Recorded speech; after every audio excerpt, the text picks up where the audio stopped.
নমস্কাৰ ইউটিউব চেনেলৰ নতুন এটা ভিডিঅ'লৈ আপোনালোকক স্বাগতম। আজি গান্ধী জয়ন্তী, আজি 2 অক্টোবৰ গান্ধী জয়ন্তী। আজিৰ দিনটোতে জন্ম হৈছিল সেই মহৎ লোকজনৰ,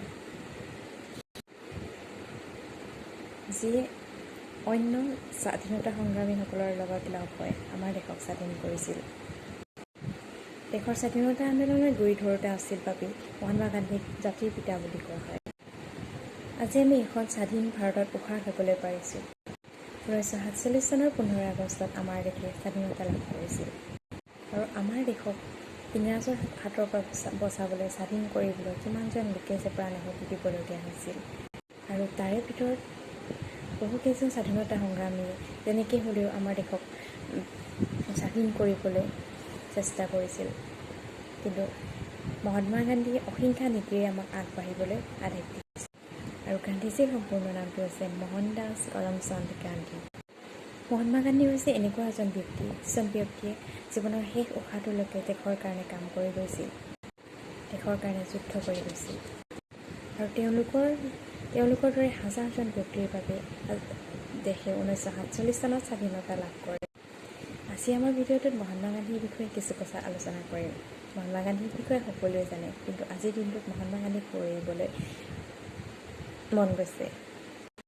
তেখেতৰ জন্ম হৈছিল 1969 চনৰ 2 অক্টোবৰ তাৰিখে গুজৰাটৰ পূৰ্বতৰ গাঁৱত। তেখেতৰ মাতৃ পুতলীবাই আৰু পিতৃ কৰমচন্দ গান্ধী।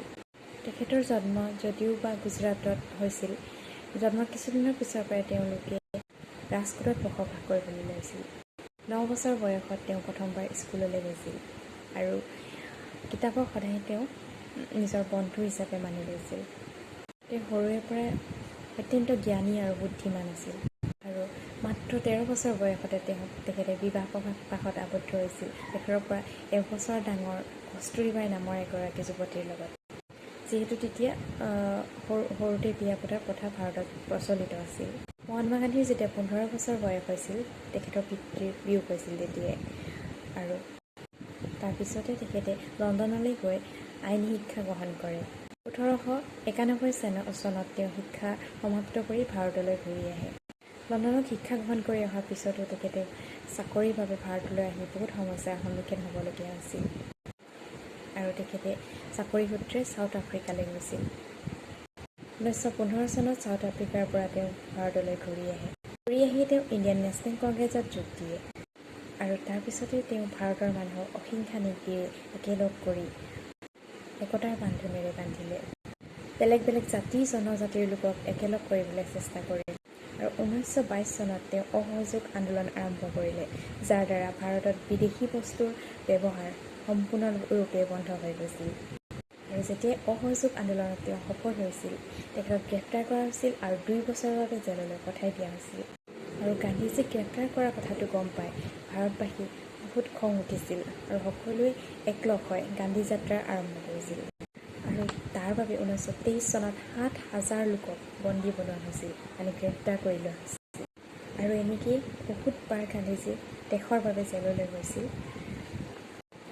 আৰু গান্ধীজীয়ে লগোৱা এই দেশপ্ৰেমমূলক জুইকুৰাই গোটেই ভাৰতবাসীৰ মাজত আগ্নেয়গিৰি হৈ দেখা দিছিল। আৰু গান্ধীজীৰ লগতে বেলেগ সকলোবোৰ স্বাধীনতা সংগ্ৰামী মিলি 1947 চনত আমাৰ দেশক উদ্ধাৰ কৰিছিল।